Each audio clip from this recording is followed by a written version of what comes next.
Welcome to the day 2 of the NPC. The session that we would have in this venue today would be why are good tech startups failing? For this, we have with us Dr. Som Singh. Dr. Som Singh is the founder and chief marketing officer of Unspun Consulting Group. She's a marketer at large, and Som helps break down complex marketing dynamics to simple, usable tactics so that companies can optimize their selling process and scale quickly. She believes in using tools that are low cost with high ROI.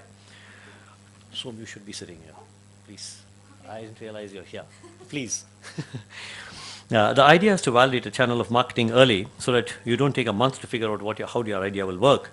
And her expertise is product to market fit assessment, customer segmentation, competitor advantage mapping, pricing, and lead generation. She has mentored and helped scale several startups, and both in the pre-seed and the seeded and Series A companies. Teaching is her passion, and she's a visiting lecturer at many B schools. Over to you, Som. Thank you. Thank you so much. Clicker. Okay, thank you. Thanks for the warm introduction, Shrikant. Good morning, everyone. Did you guys get your cup of coffee in the morning? No wonder. Good morning, everyone. Okay, so we're going to pretend we had some coffee. Okay, so that we can ensure that this session does not overtake the huge battle some of you have undertaken to be here. Battling Bangalore traffic is equal to saying, I made my startup succeed, right? Insane. So I started at 7:45 a.m. today morning, and after a battle of about an hour and a half, I reached here. Well, that gave me some time to kind of go through what I'm going to talk about today. So that's a good thing. So there was somebody who was telling me the other day that the fun thing in Bangalore is that we're not just going to give us work from home, but work from traffic options, right? So if you live in Bannerghatta and you're going to Whitefield to work, then I think you've just logged in and your system starts calculating the number of hours you're working. So it's fantastic. So besides the big introduction Shrikant gave, I actually do 3 simple things. I mentor startups, I invest in startups, and I'm an entrepreneur myself, struggling with three of the companies that I run. Why I say it's a struggle is the day the entrepreneur stops struggling, that is the day the company dies. It's impossible for you to kind of, make it work. Now, is the slide on? Can we go live? So, I said, you know what, this is going to be more about, why Modi ji had chai pe charcha. We're going to have kaun kitne pani mein hai. So this talk show is going to be more about kaun kitne pani mein hai, and it's going to be about delving deeper into the ecosystem and understanding what's exactly going on, things that you may be aware of, things that you may not be aware of, and it's no gyan. So it's going to be collaboration. It's not going to be, it's not going to be about just one person standing here and giving you insights, but it's going to be hearing from you as well and trying and see that what we can co-learn from each other. A lot of you would have seen this video, have you? Phantom, right? First से और एक word भी होता है, क्या होता है? First से failure, right? Does people understand Hindi here? Awesome. I can speak in Kannada also, whichever works. So, why first say failure, right? Well, our Gurujis in Vedas, in Upanishads, everywhere, people have talked about that failure is nothing but an avenue to success. You fail, and you finally know how to climb the ladder, and it's going to be fortune right ahead of you, right? How many of you have heard the story of the spider trying to crawl till it's tries to crawl, tries again, and then it fails and it tries again? A lot of you? Huh? And the king goes to the battle, loses his battle, goes again and wins it. Well, that's a different thing altogether. Because he's sure that if he wins it, he's going to get a kingdom. Well, that's not really the case in the startup scenario. I'm not sure if this is working. So next slide, please. Okay. Now, ये तो सबने सुना है, right? बड़े-बड़े शहरों में ऐसी छोटी-छोटी बातें तो होती रहती है, सेनोरिटा. तो हम इतने बड़े शहर में रहते हैं, a शहर like Bangalore, इसमें 10-15 स्टार्टअप अगर महीने में गिर के मर भी जाएंगे तो क्या प्रॉब्लम है ना? Isn't it so? Right? What's the big deal? People lost a little money, what's the big deal? People make a little money, what's the big deal? Well, the startup, some of them, back the money, put them in their pocket, what's the big deal? Hoti hai, right? So the thing is that, we are talking about the failures, but we are not sure we are taking it seriously and figuring how to elevate that, right? Now, how many of you went to any workshop or session where you were taught what not to do? In the last 2 days, most of you have attended sessions where people have told you, do this, do that, correct? You know, sharing their life stories, their expansion plans, their grit, their conviction, their determination, things they do, you know, inside the company. Well, nobody tells you the insider news. Nobody tells you what goes inside the company. A lot of you, if you've come to NASSCOM many times, you would see the companies you've heard about 3-4 years back today don't exist. The speakers who came a few years back to kind of, you know, talk about their companies today don't come because they've closed. And I can name a few, and I will. I'm not sure if some of you are here, you know, agar panga hai to we'll take it outside later on, but I'm going to take the panga for the better benefit of the larger crowd, right? So at the end of the day, the fact is that, you know, it's very important to also cohabitate and learn from each other and correlate and understand that what is that I'm going to accomplish by being in an ecosystem or coming to an ecosystem where I'm going to meet people. Well, networking is one. How many of you here have a startup? Huge number. Both the days, how many of you are attending both the days? Okay. Can anyone here tell me from day one what has been your takeaway? I need a champion, guys. Come on. Let me not come out there. I don't mind stepping out and picking up a few people. You know, anybody who looks good, smells good, he's going to come here. But hey, somebody has to champion. Tell me what's your takeaway. Don't worry. You paid for the passes. It was not given to you for free. So if you tell that if you didn't have a takeaway, they're not going to throw bricks at you. Neither is it that a VC is funding you based on that. So if you be honest, you can be. So can anybody tell me that what was the takeaway from day one? Okay, networking for what? Okay, what did you, sir? So what was your networking agenda like? So you decided to come here with what purpose, right? Meet some partners, some VCs. What was your agenda? I had a product showcase yesterday. Okay. We are showcasing smartwatch for the Can anybody hear him? Okay. Go ahead.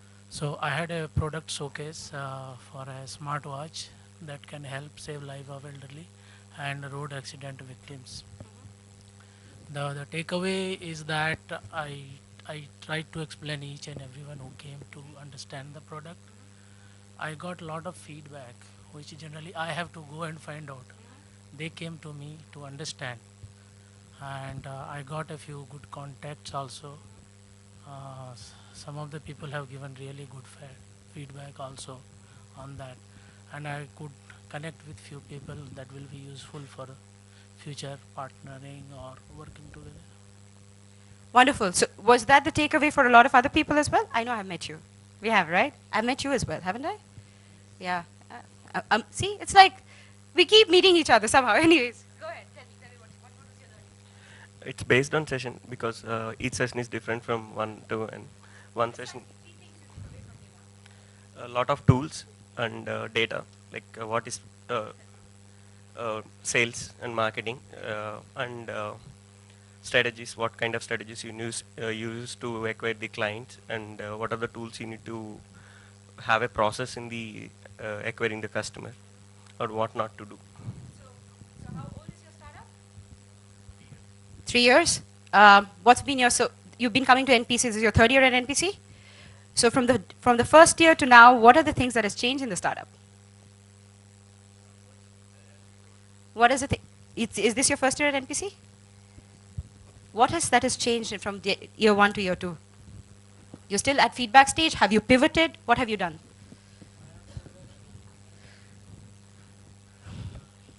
So you have more customers now? You have VC funding now? Awesome, very good. Nothing like being bootstrapped, which means you see, amazing. So funding is not a validation of the fact that you are a great startup, because most of the startups that fail are the ones that are funded. Trust me, the ones that are bootstrapped are the ones that have a revenue model from day one, are making money, and they can scale. They don't need anybody's money, right? And there are ones who I know, like, who have gone ahead and secured government funding and are doing phenomenally well. Irony is the ones, most of them who have failed are post-Series A or have raised money in Series B and have shut down, right? So the thing is this, when you come to a conclave, when you come to a conference or a collaboration platform, the idea should be that where was I when I came here first, where have I come so far, and where do I want to go, right? And we miss that. We come here thinking that we want to make our presence felt. I'm seeing you again, and I will remember you. Oh, hi, how are you? Let's grab a cup of coffee. After that, what happens, right? Each equation in your system of in your system of knowledge, in your system of connection, is worth a value, right? Every time you meet someone, you immediately put a valuation in place. What this person and I can do together. Well, all of you have a LinkedIn account here. How many of you have actually leveraged those connections, except for just accepting requests and sending invite? Raise hand. Okay, great. Tell me, so what have you done with your connections? How many of them are your customers or your collaborators or your advisors? You have a number?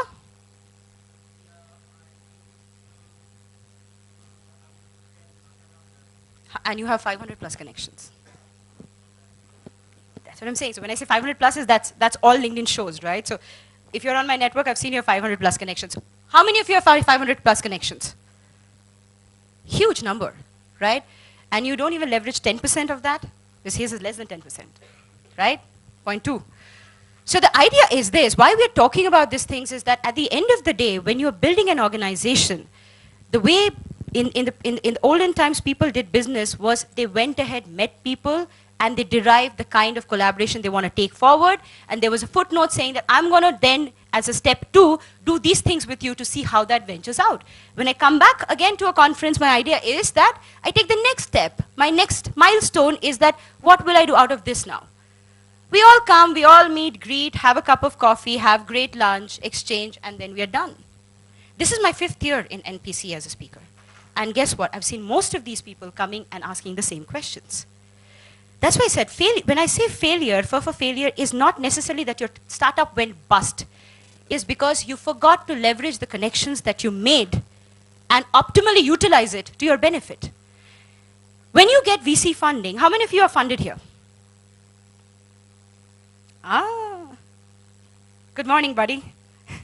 So great. I know that's the head of sales of Razorpay and a good friend of mine. But so we worked with Razorpay when in the days of when they were just a part of IIMA, CIAE, and then we saw them going through Y Combinator. But that's because it had a fantastic product, and they also leveraged the ecosystem to build connections. So they leveraged their VCs not to just acquire money, but to also leverage them for connections. They took them to partners. The VCs took them to collaborators. The VC also helped them find out, people who would suit the organization. So, moving on. This one is not working, Arpita, so. I just wanted to give you guys a quick overview of the statistics, right? Since 2014, 2,281 startups have begun operations, right? This is across India. And if you see, there is e-commerce, health, technology, robotics, logistics. We don't leave anything undone. We are everywhere, right? So we have tried, experimented with all the possible verticals that are upcoming and is going to be a value add to us. And look at this number. 43% of them have failed. 43, and you'll be very not surprised to know that as of 2016, when this data is going to get published at the end of 2016, it's going to be about. Any of us have a product here where we do not have analytics at the core of everything? Can I see a raise of hand? Anybody? Whether you don't have analytics at all? So you're an analytics devoid but you have this watch, you have this for your older, you said the older citizen, the older segment. You want to you of course look at analytics and you say that, how many of them are using it, what kind of emergencies they've had. So guys, let us understand what analytics means. It's finally a derivative of the actions that you're taking on an ongoing basis. And what I mean by a derivative is, analytics can be used as a precursor to define if there is going to be a demand or a supply of your products that you're building. Analytics can be used as a subset of internally analyzing what kind of product adoption, what kind of customer acquisition, what kind of tools and technologies you're going to use. Analytics can be used for your sales and your marketing evaluation. So analytics is kind of embedded in everything. Is why it is one of the most delved into verticals in Indian ecosystem where people are starting their startups, right? Because they know that analytics is a part of everything, right? So what do you do, if I may ask? Two-wheeler servicing. So imagine, so just give him the mic. So he is into two-wheeler servicing for the customers at the location, right? Yeah, So but- on demand. Not on demand. Okay. We target the IT parks and IT companies mainly. Okay, So okay. we have a tie-up with the companies and we take our And you van over definitely there. use analytics to understand the kind of request, right? Yes. Which analytics platform do you use? Not if you may? really we are using here because we are just a one-year-old startup and Okay. mainly targeting the So you're IT doing everything companies. manually? No, It's an Excel sheet. Well, still an analytics, right? But a lot of people have gone into automation of kind of, figuring out how the Excel sheet can be improvised and all. See the number of percentage of failure in this, right? Food tech, 18.70. Can anyone tell me, I wrote this article about a year back and why will food tech startups fail, right? And today they're failing for the same reasons. But can anyone here champion and tell me 2 reasons why a food tech startups fail, right? What exactly goes wrong in a food tech startup off late, or how do they, how do they stop looking at the finer nuances which leads to their failure? Very well said. Absolutely. Can we give her the mic, please? What's your name, ma'am? Mani, what do you do?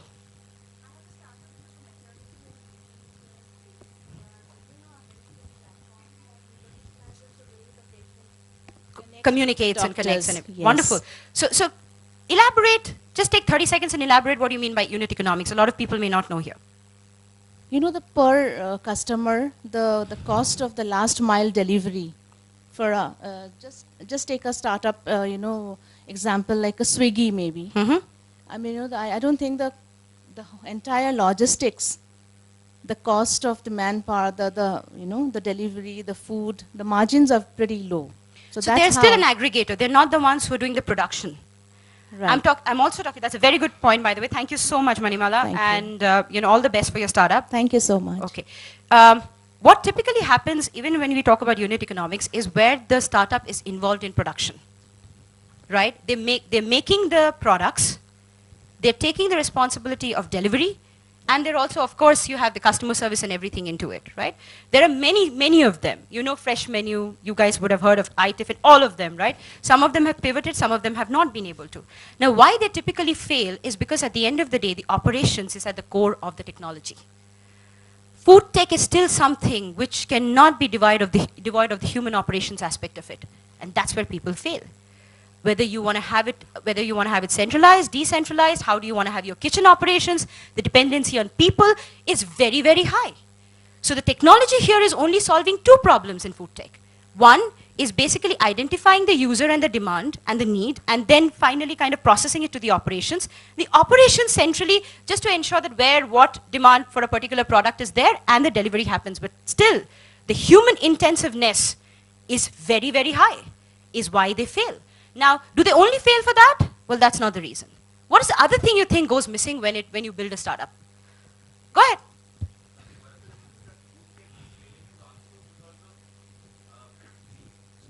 Wrong set of people trying to solve Exactly. the problem. Exactly. Bang on. Bang on. It's the people. Now, it's like we all say, right? Experience is like wine. The more you age, the better it tastes, right? Now, imagine a bunch of IITians who think I know technology, and you'll be surprised to know most of the startups that have failed have founders who are IITians. Yeah, absolutely. So I will also give you that number. I've not put a slide up. I don't want to hurt anybody's sentiment here. Well, IIT is a fantastic educational institution, but overconfidence kills. Right? Now, you are a bunch of IITians, have no experience in food operations, food tech, nothing. You've eaten at hotels, at Macs, and at the canteens. You want to start a food tech. You have no knowledge of it. You don't even have a team which comprises of people who come from that background. You're bound to fail because you don't know what you're doing. So while operations, while last mile delivery, while the unit economics is very predominant reasons of these failures, but the people are the main factors of it, right? E-commerce, well, I don't have to even go into it. Each day, you would see your Facebook, there's a new e-commerce company recommendation page showing up. Do you know what's the percentage of that in the recent times? So in the registration, so we were looking at I have a trust which works with the government, and for that we look at a lot of company registrations, the new companies that are forming. Each day, India sees registration, so when you have to mention the type of company you are, e-commerce as 115 daily.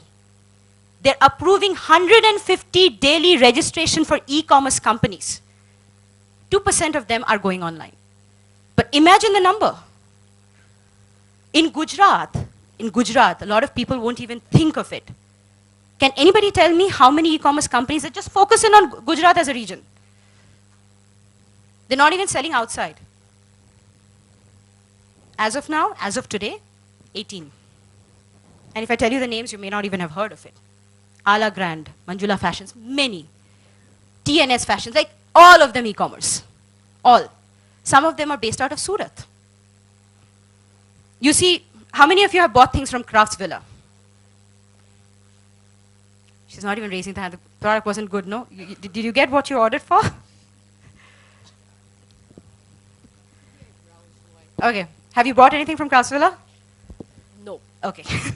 So anyways, amazing startup, no problem about it, but the issue is that you may not get what you order for. But that's okay, no? We know e-commerce, when we buy, we may not always get what we want. Well, that's the case in everything. You go to a very nice fine dining restaurant, the food, like, the menu has a very broad description, looks scrumptious and very, very mouth-watering, but then when you order, it's like this much of the food. And this is fine dining, this is how it's supposed to be. It looks supposed to just sound sexy. Feel good, but not sure you're going to eat well. But anyways, so that's the situation of the e-commerce and logistics. Now, besides delivery and few others, most of them have not got logistics right. Now, logistics is not a courier service, right? Logistics is not courier service. Can anyone here from the logistics background? Anyone have logistics partners? None? None? Okay. Wonderful. But can anyone tell me, what is logistics in your parlance? What is logistics to you? Wonderful. So I know you, but maybe you can just introduce yourself. I'm Jitendra Khaitan from a real estate background. I come from Calcutta. Jitendra, what was the answer you gave? Distribution, right? It was distribution, yes. Just for a little like, when we say, okay, I want to start a logistics company, what is that I'm really trying to do?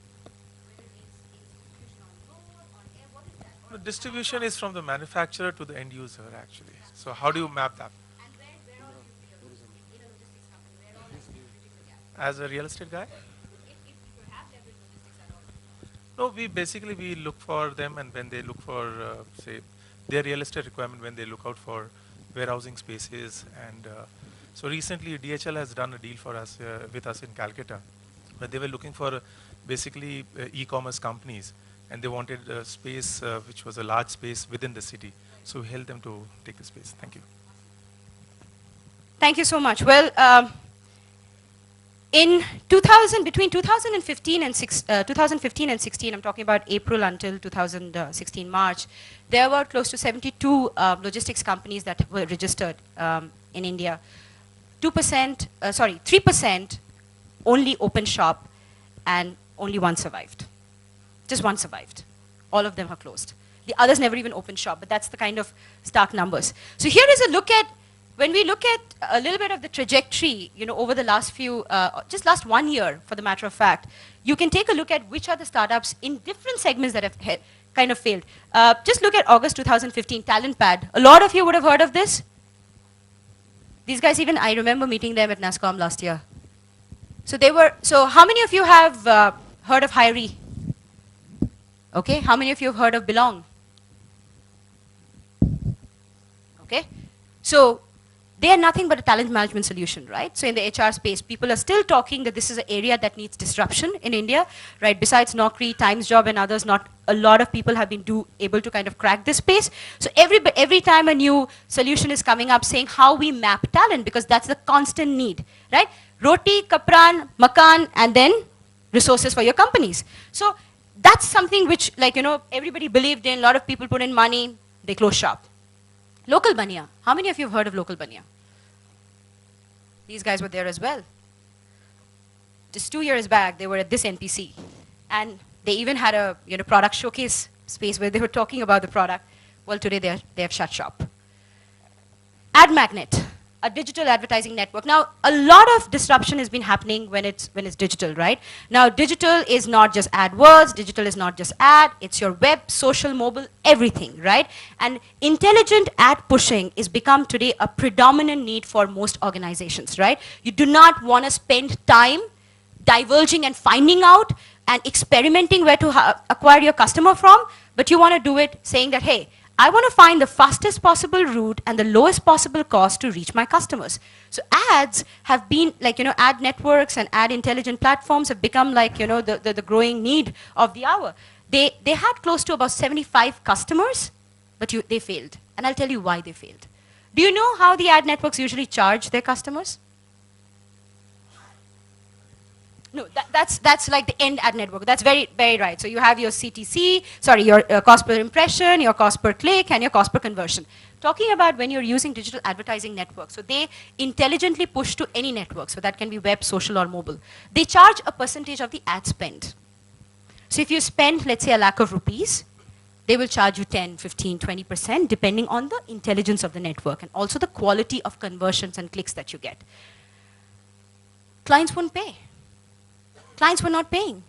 And why were they not paying? Because the commitment was over than the delivery, right? You cannot predict and say, okay, I'm going to acquire this customer for you, and even for real estate, right? For example, say, hey, I'm going to go to the customer through the fastest possible route. They're going to come, fill up the form, but then you don't do anything about it. You don't know whether it's an active phone number, it's an active email, so there is a lot of automation that goes into it. It's not just the ad network. That's where things failed. Customers wouldn't pay. The other mistake a lot of people make is that they take up the media spend. Now, you're not an O&M or a Saatchi & Saatchi. You can have crores of media spend taken over yourself, and then the clients won't pay. Now, what do you do about it? In India, the legal system is such that if you take them to court, you have to battle them for years. Years. And that money is gone. How do you sustain? So you shut shop. Trevo. How many of you have heard of Trevo? No one. Okay. Well, they lasted only 6 months. So they were a bus pooling startup, right? Bus pooling. Now, we still are a country of 1.2 billion people, infrastructure in horrendous stage, phenomenally. There's no two ways about it that we are getting better, we are doing better. But at the end of the day, a bus pooling service, how many of us travel in the bus? It's still nightmarish for us to go ahead and travel in cars, especially those who are internet savvy, who are active on the internet. How many internet users do we have now? I think this answer you all know, right? How many, guys? No. What's been your takeaway in the last one day? I think everybody puts that in their slide. 350 million, right? How many of them are active on mobile? Bang on. And out of that, how many of them belong to the urban population?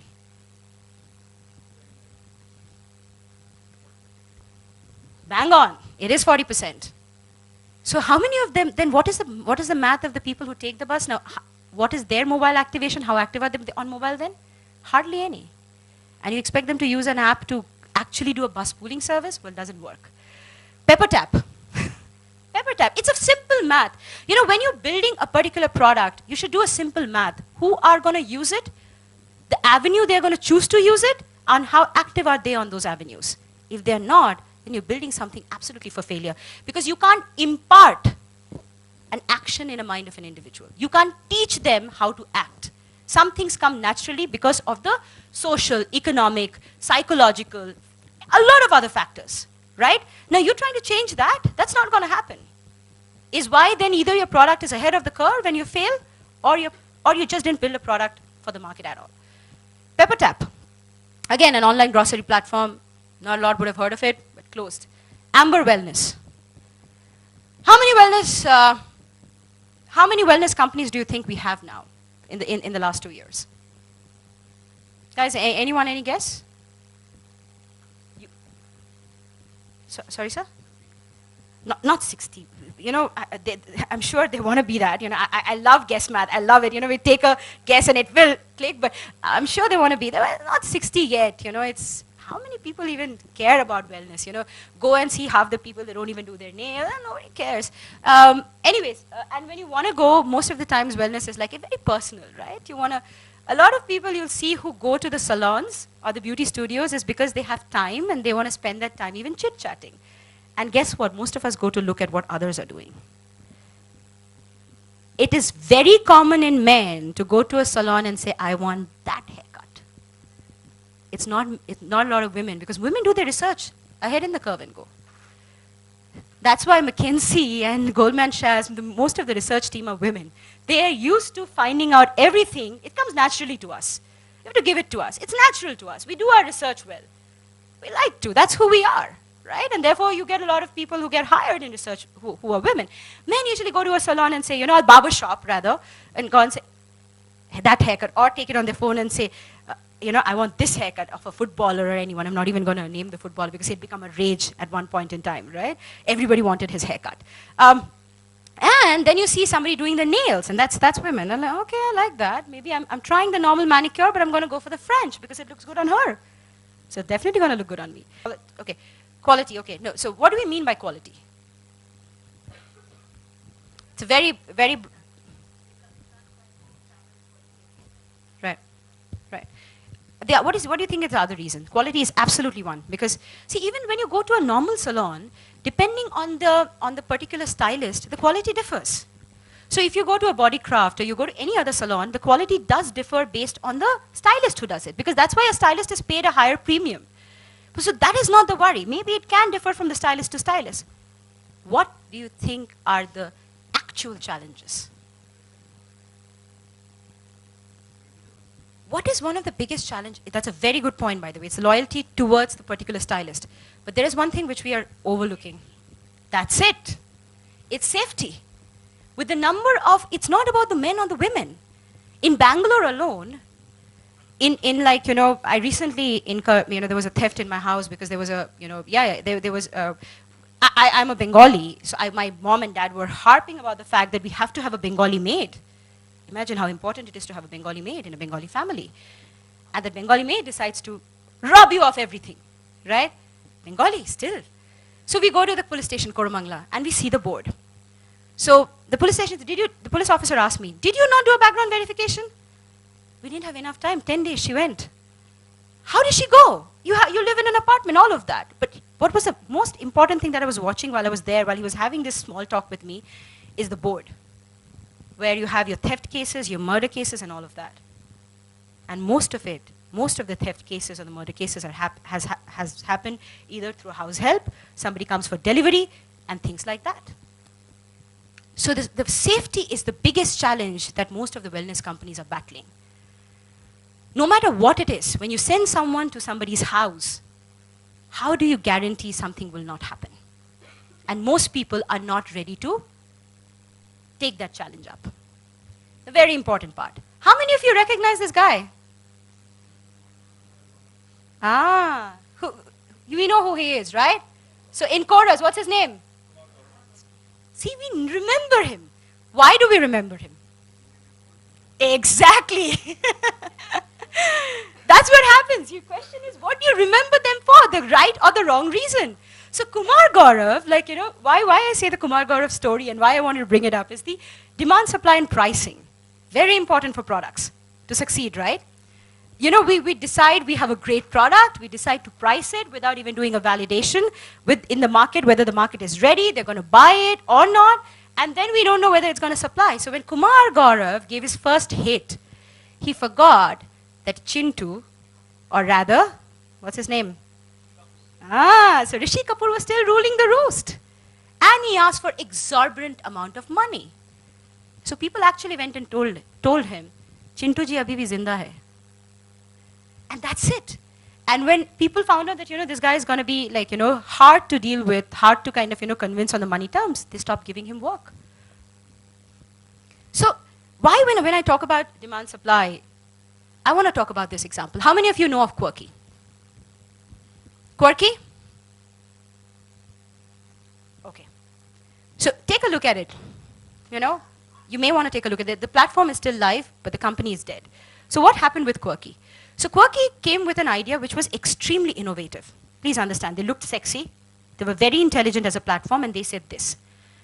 If you have a product, no matter where you make it, so let's say you're an individual, seated in Jaipur, manufacturing a product which you believe is going to work. Let that product sit on our platform and we're going to validate it, crowdfund it, and sell it for you. Very interesting, right? If today somebody was standing here and giving that pitch, I'm sure many of the VCs who are outside would have written a check. Right? The idea sounds phenomenal. You are taking products to masses and you're ensuring that people ultimately hear about it and buy it. Phenomenal idea.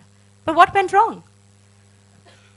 They spent about $400,000 building a Bluetooth headset.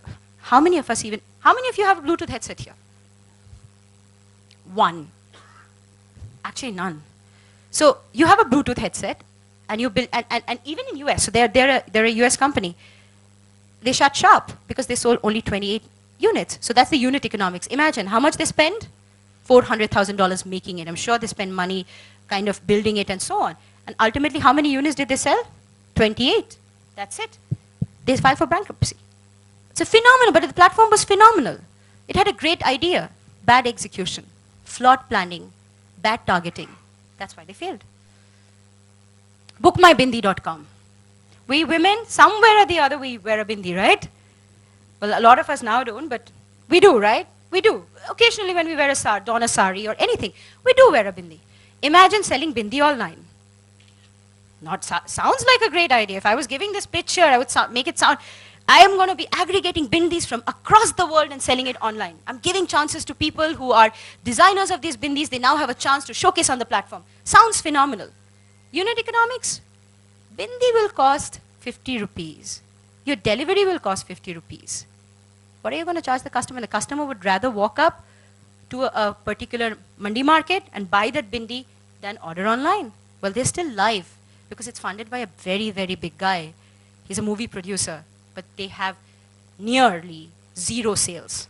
Absolutely zero. They've had, in the last 1 year, just 40 orders. And out of that, 20 have returned because they've said what looked good didn't suit them. The other thing is, we tried on, you can't always try, but you know the size, you want to see it. It's like measurements, one of the challenges which Urban Ladder was facing is that, and you guys would have all heard about this story, it was going viral, not with Urban Ladder, but another particular furnishing platform, is that the guy ordered for a carpet. He forgot to see the dimensions, and all he got was a doll carpet. And he had to live with that, right? So the dimensions and all make a huge difference. Now, why this slide?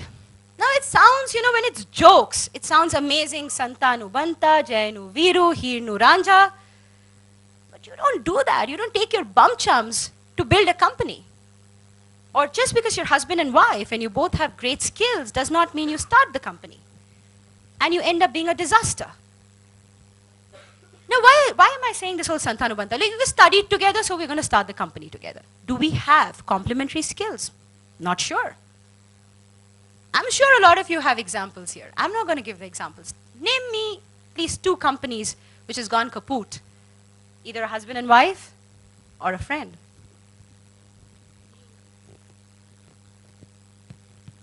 She's been doing a lot of homework. Who else? Huh? They're not doing, so by the way, they're still alive, is why I haven't put their name in here. They're still making some money, but they've completely gone down. And the reason they've completely gone down is purely because of equation.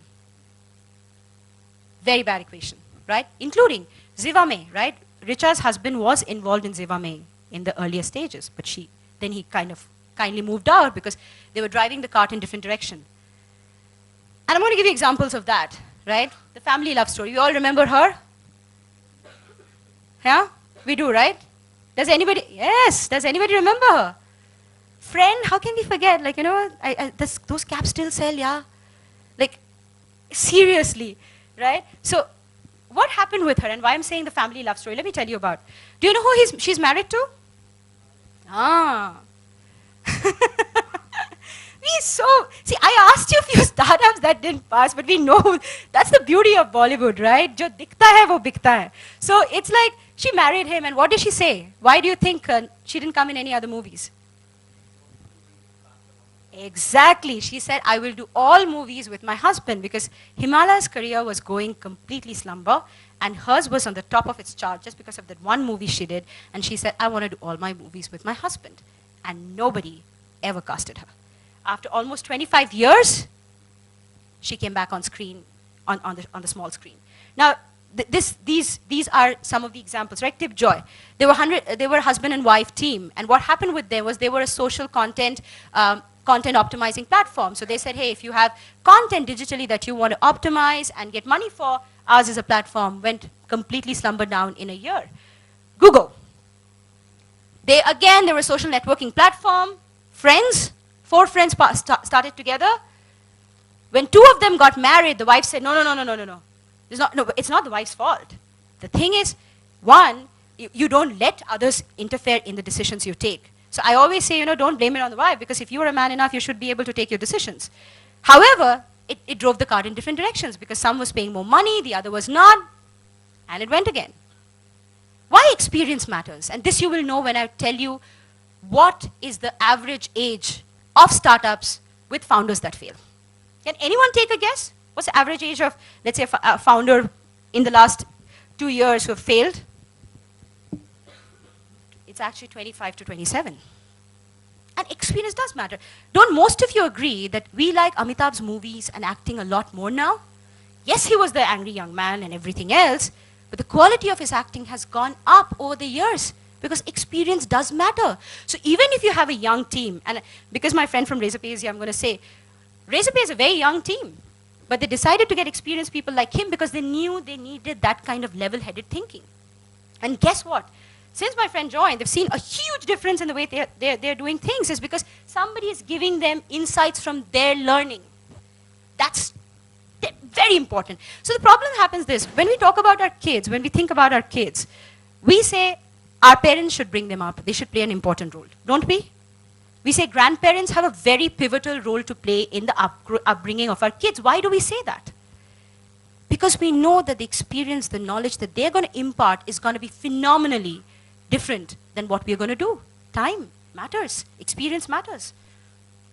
And like I said, so the average age is 27.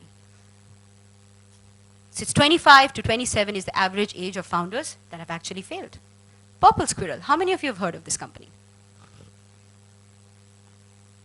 They were funded by Matrix. Hugely funded. Very, very smart team. Stupendous. But they failed. What went wrong? They were IITians. Most of them are. What they said, what they were trying to do? They were saying, hey, when a company has a demand of talented individuals, they want to kind of make the individuals from young colleges aware of the product that they have, so it helps in hiring, helps in communicating. They made a lot of online courses available, but they couldn't scale because they had competition from the likes of Coursera, Simplilearn when it came to the courses, and taking people for site visits was not a scalable idea. These guys came to us for work, and within 6 months they shut shop.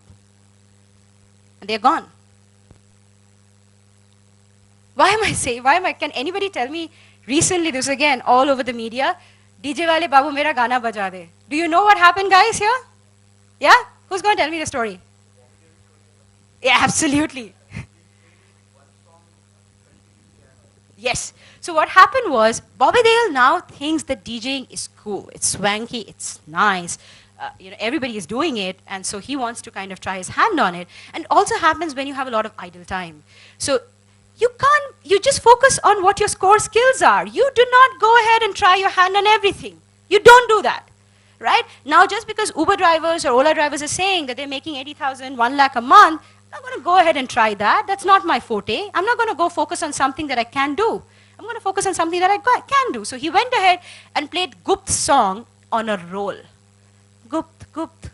And everybody was like, what the hell? We want our money back. They went back to the bouncer and said, हमें हमारा cover charge वापस दो.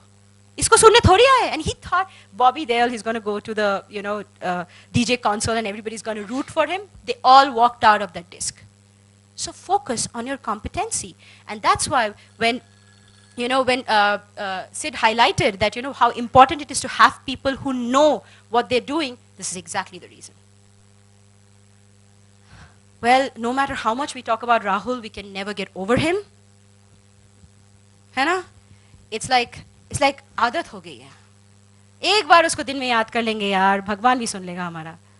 Huh? So it's like this, right? Some तुक्के लगते हैं, you know what tukka is, guys? Somehow it clicks. Something clicks, not necessarily because of that one individual. It clicks because of the kind of idea it is. Then the guy goes out, fails, does whatever nuisance he wants to, and he thinks he can start again on fluff, on hoax. Doesn't work. So a lot of times, VCs, you know, when they have a pool of funds, so let's say they have 100 million as a pool of fund, they actually know that 80x of that they may be wasting on ideas which may not take off. Out of the 20x that they invest, those 20x gives them 100x returns. You guys would have all heard of Nunatics going IPO, right? Correct? You've heard of Nunatics? Any guys here? You should take a look at them. You should actually take a look at their story, how they've scaled, right? And Lightspeed Ventures, I think a big mammoth of now, all of their giving back to the advisors is going to come from that, because they went IPO, and now they have $1 billion plus of holding in that particular account. So that one clicks, and they take the risk for the rest. So these guys raised money. 7 months, nobody even heard of him, heard what was going on, and they're closed now. iTiffin. Has anybody ever ordered food from iTiffin here? I think they should have served food in NASCOM. At least somebody would have known. Well, Robin Uthappa funded them. Imagine a big name behind their backing. They were giving quality food. I've eaten their food a lot of times. However, economies of scale, unit cost, penetration, marketing, all of that failed. So they almost, I think they raised about close to 2 million in funding, and today they're non-existential. They've shut shop. Bikega to bikega. Anybody heard of zillionaires? See, there's a reason you don't hear about them. And a lot of you guys who've seen the product showcases that happen in NPC will not see them next year. Showcasing your product is not the only thing. Making your product viable is important. So they build a platform for young enthusiasts, musicians, who can put up their music and people can go ahead and sign a contract. Does it really happen like that? In this economy? In this country? No, it does not. Here, FaceTime, internal relations matter a lot. So they shut shop. Nobody liked the product. It was horrible. And how can you not know him? Right? So what's his name, guys? See, we all, like, you know, if I talk about a few technology tools, nobody may know, but everybody knows Uday Chopra. Why? Because he's a bad product. Right? Janta, you know, it's like this, right? Mera baap kaun hai? In Delhi, you know, even a taxi driver, right? If you tell him something with a little bit of stern voice, it's like, "Janta hai mere piche kaun hai? Mera baap kaun hai? Tu hi bata de. Mujhe to nahi pata." So it's like, you know, everybody of course knows, right, that uska baap kaun hai. But however, do we want to see Uday Chopra? Do we want to? Nobody wants to, right? So nobody wants to do that. So look at this. How many of you know Dazo? And guys, if you raise your hands a little, like, you know, a little above your head, nobody's going to catch you here, I can assure you. All are safe. I made them sign a contract. Anybody speaks anything against anyone here doesn't get caught.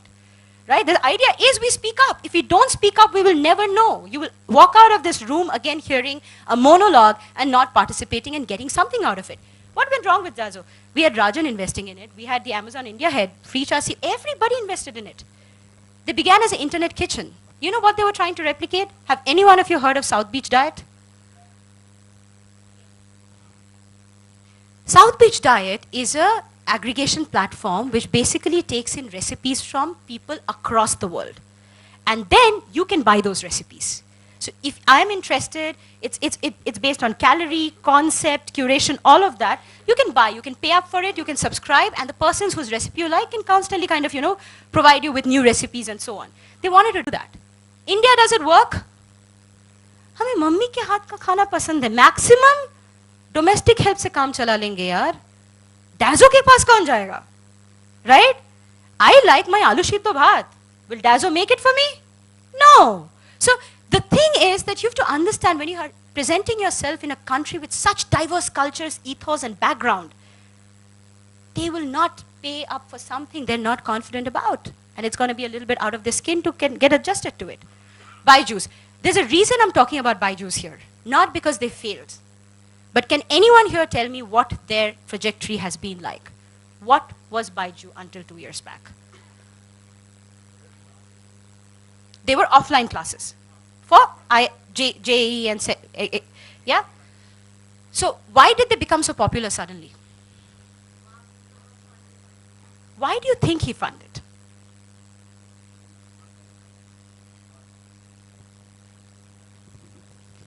Because digital education is the next big thing. And what I mean by digital education is not just availing courses online, but the younger generation has become more and more collaborative and intuitive in accepting digital education. So Byju's started in 2007. They started with just offline classes like any other tuitions. But then they felt a lot of their customers were actually asking for these classes online. So they were doing a lot of WebEx, they were doing a lot of video recording of the classes, and they were sending it to their customers online, right? The students. And these students have started sharing it with their friends without even taking permission. They felt, अरे हमारा material है, हमारा सब कुछ है, इसे हम ही monetize नहीं कर रहे? And they decided to go online. And they decided to go online, and once they went online, they figured out that the spectrum is so huge that we can optimize on it. So let me tell you something, guys. When I say they're profitable, they're still offline classes gives them more money. But they're going online because they know they ultimately want to do curation and get intelligence that also helps them in the offline. So they are omni-channel. And they have an exit plan in place. When you're building your company, find out whether you're building to scale or you're building to get acquired. What company do you have, ma'am? Yeah, do you have a startup? Okay, what does it do? Awesome, so what's been your experience in that so far? It is gearing up slowly. Okay. The mindset of the people is changing slowly, Okay. and it has been good so far. now. How much of feet on street, how much of offline activation do you have to do to make the online work? Oh, we do a lot of groundwork. So that's exactly what it is. The omni-channel play is very important. Sometimes you may have a service that is extremely interesting and everything, but at the end of the day, the on-ground activation is equally important. We all know him? Huh? Abhi size thoda kam ho gaya, but we all know him, right? Adnan Sami? Why am I saying this? Well, I'm not going to say that Hyrie failed, but the idea actually did not take off. That's a better way of putting it. Right? They started, I had met these guys at NASCOM 10K, they started with a phenomenal idea. They were bridging a gap which actually existed. Short-term notice period talent hiring. But things changed. Things changed because the reciprocation of the audience changed. The digital communication of the audience changed, and they finally had to go the exit route because they couldn't sustain themselves. So sometimes exit is not because you're a phenomenal product, like BookPad was. Phenomenal product. Knew that it's gonna, they didn't spend so much money. They built a product because they knew they're gonna get acquired. But that was not the idea of Hyrie. They built to scale. Didn't work out. Competition. When you have Khans in the industry, it takes time for the likes of Siddharth Malhotra to get their tune. And it's not that they get time, but there are reasons to it.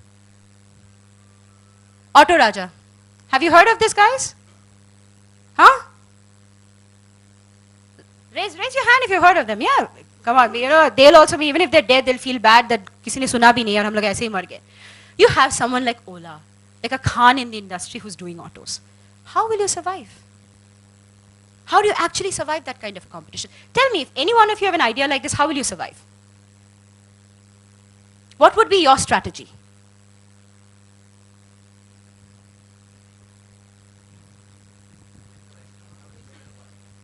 Exactly.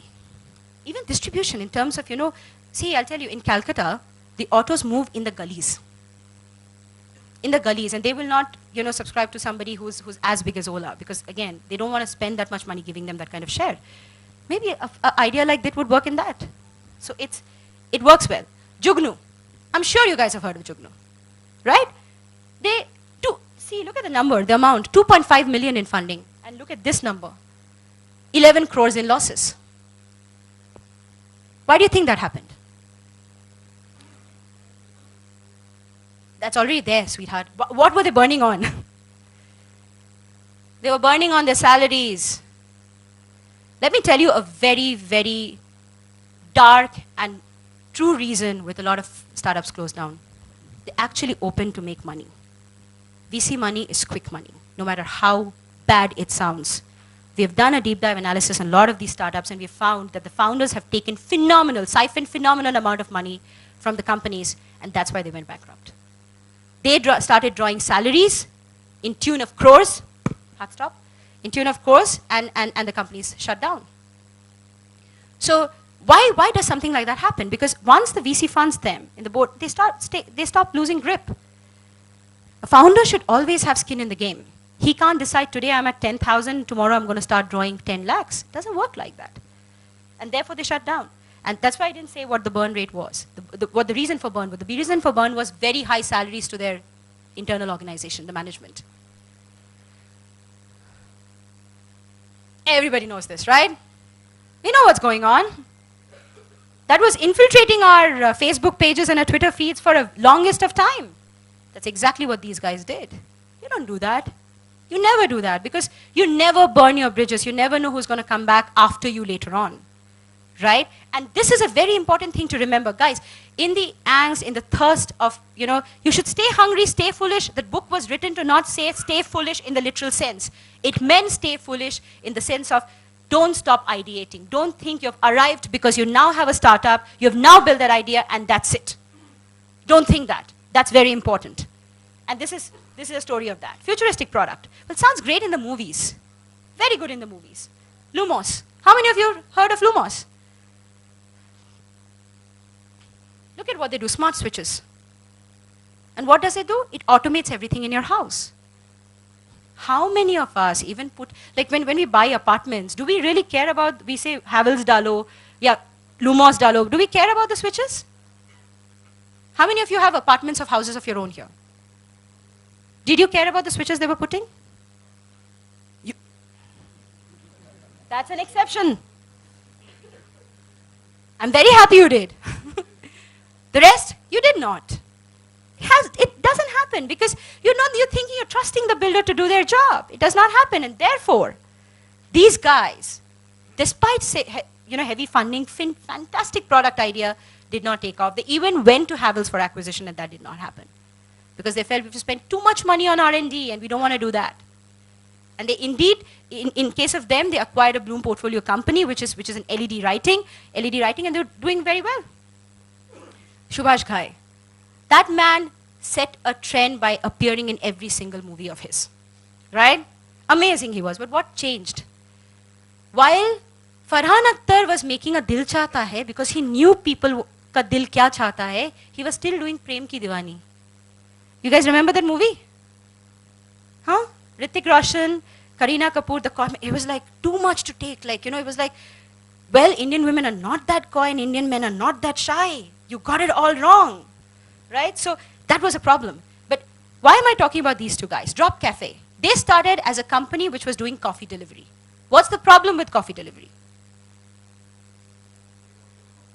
Exactly, we want our coffee hot. We're Indians. We want everything hot, right? The highest amount of microwave sales happens in this country. We want everything hot. Therefore, they did not scale. They had funding, they did not scale. So what they're doing now, they're retailing. They're selling cold compressed coffees. Well, still at least some sale. The problem with that is when you're competing with very large brands in a similar retail house, and the retail house does not spend a penny in marketing you have to spend a lot of money. And oh my goodness. So the other thing is, ideas are great. Every idea is phenomenal and it should garner respect. The problem is that whether it works in that particular economy. That's where the economics of demand, supply, and pricing comes into play. Because I want to spend a lot of time with Q&A, brainstorming on the companies that you're doing, I just kept this last slide for you to take a look at it. Spoonjoy. I know a lot of us ordered food from there, didn't we? We heard a lot of, they did phenomenal amount of marketing. Closed. Circa, closed. That is Papillon. So these guys started to be the first online digital platform for politicians in US. Not even in India. They took a chance there. Didn't work. Campaigns are very personal. Nobody wants to give it to a third party because they know the moment it's digital, my data can be lost. We're not sure about it. Langhar. They're again a food aggregator and so on. Homejoy, Reward Me, Dazzo, the list goes on. So if I have to summarize the takeaways from today's session,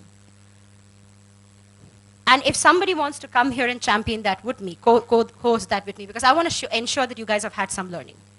Right? You have some takeaways from this, and we can then collaborate further. So the idea of this session should be, there should be a follow-up. And I've told, Devika and everybody who's like, let not the sessions be at NPC just end with NPC. Let it begin with it. So do a lot of follow-up sessions where people can come, maybe one-on-one, whatever that may be. Takeaways which they ultimately can implement. So that when they come back next year, they said, I learned this, I implemented this, I either succeeded or failed, I didn't matter. At least I knew to pivot. So who's going to champion? Okay, please come over. Okay? Sure, sure. Okay? Okay? I just wanted to mention that, so that's something that I could help. Sure. So he started a comic strips, which is focused on startups failing. It's focused on things in, like, ridiculous things that happen In startups? Yeah. Okay. So the I got follow-up, so he's telling the follow-up from this is, take a look at his strip. Yes. So that's just a side thing, because I have another startup that I'm doing, but this is something because I've come across a lot of, I have a lot of incidents, like it's just simple things, like could be an interview, or Sure. could be coming across the investors. Sure. So I try to put some of that learnings into. Awesome. So Awesome. it's basically storytelling. Absolutely. So maybe, a lot of people can participate.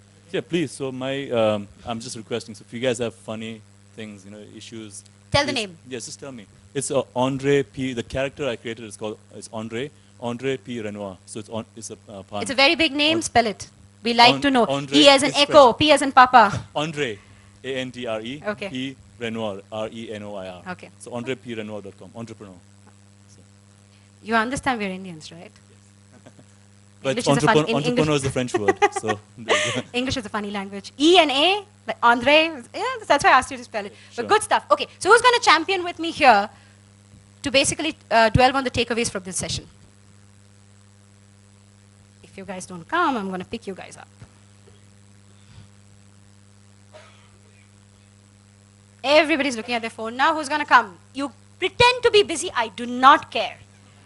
All your mails came right now, and you said 1 hour into the session, I didn't get to check my mails. I know it's all WhatsApp, but everything, I do not care. Tell me, please come in, sir. Experience matters. See? A big round of applause for him. So, sir, so tell me your name and what you do and what's your takeaway. I'm Paritosh Sehgal. I work with startups to help them scale innovatively. I've, in the last 6 years, worked with about 10 startups, and 3 of them have got their Series A funding.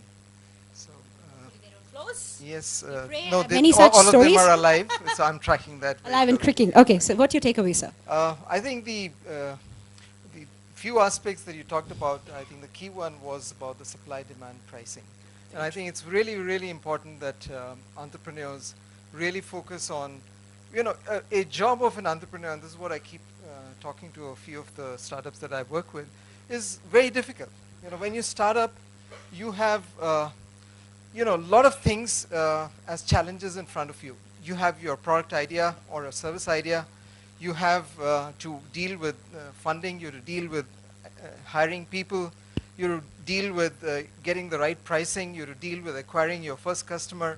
So there are so many challenges that a startup CEO or the founding team have to face, and therefore the aspect about having complementary skills and not having similar thinking and yes thinking with the founding team is very important. The other thing is that you need the aspect about if you have to look at getting the validation, which is really associated with the supply, demand, and pricing, that how easy it is for customers to accept your idea. And it's also possible that the first time around you may not get it right, but that's the aspect about the passion, that you're really clued in on your idea and you think that it makes a lot of sense, but and you may pivot. So all those things are there. But one of the other things I would also say that you mentioned about the experience part, and that was pretty interesting. That most of the startups that fail were in the 25 to 27 years of age. I do feel that startups, it would really help them to get hold of somebody who is a person who could help them complement in the various areas that they're really needing help on. And not just go blind thinking that,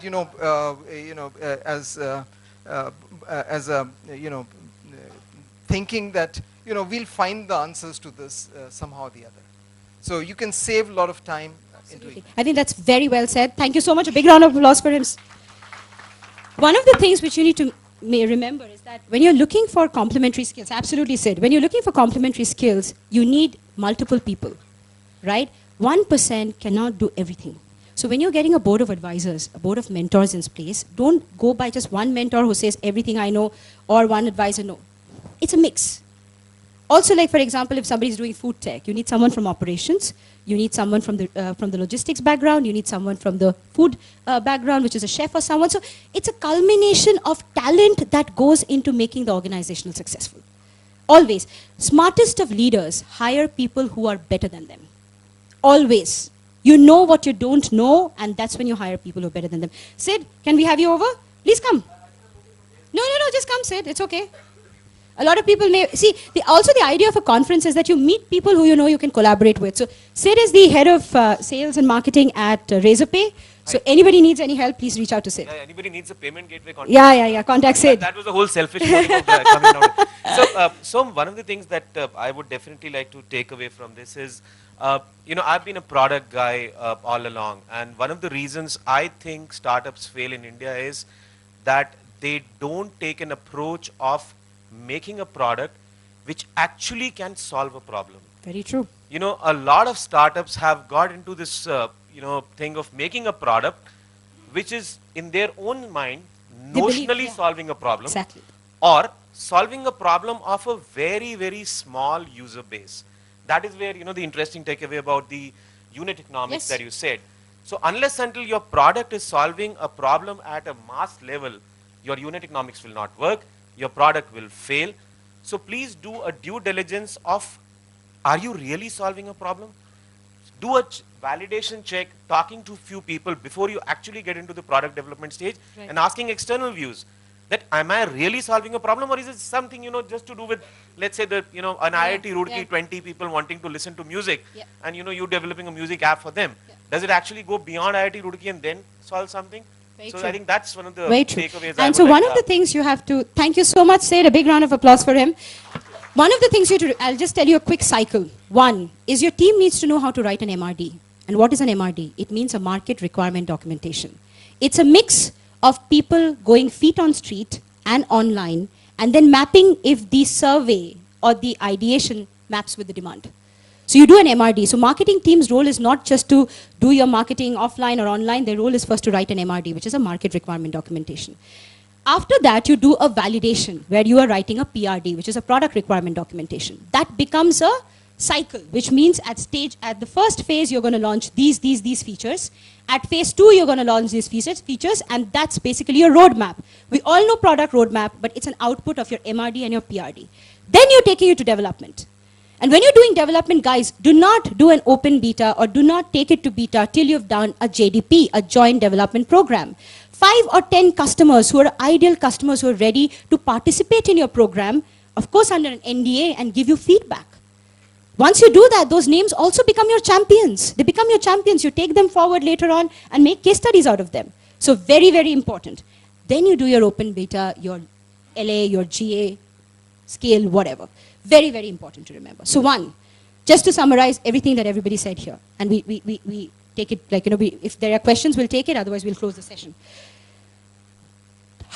Build a team first if you think you can do something together with complementary skills. That doesn't necessarily mean that they have to come from the same background. Doesn't necessarily mean that they have to come from a coveted institution. They have to believe in the idea. The idea is doable, scalable, mappable, and acceptable. And what I mean by acceptable is people are ultimately going to end up buying it. Third, ideate and figure out campaigns and promotion ideas, whatever that is, which is ultimately going to get you traction. Try to be revenue rich from day one. Unless you're building a product for IP or it's a phenomenally disruptive product, you need people to do that. Finally, most importantly, don't stop thinking. Do not stop thinking, and that's where we go wrong. We stop thinking, we feel that we have done it, and it's the end of the road. Do not stop thinking. Change if you need to, because that's the only constant. And with that, I always say, I'm known for saying my Sanskrit shlokas, but I'm going to say this, like, a lot of people who are from, Karnataka know this and use this very well. Shanashaha kanashaschaiva vidyam artham cha sadhayet shanatyage kuto vidyam kanatyage kuto dhanam. Every moment in your life should be spent acquiring knowledge, not just being literate, and utilize that knowledge to optimize and monetize. Thank you, everyone. I'm open to questions now. Thank you so much for being a part of the session today. Sure, go ahead.